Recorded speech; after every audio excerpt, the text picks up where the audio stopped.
রান্না হবে তেহারি।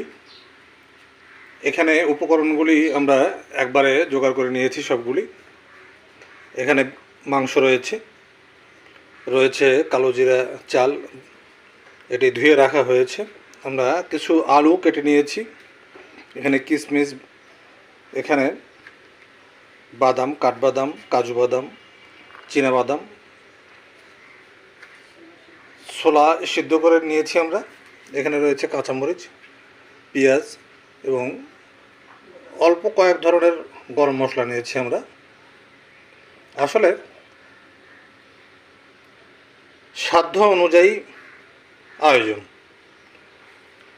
যদিও এই তেহারি রান্না অনেক কঠিন একটি কাজ, বিরিয়ানির সঙ্গে এর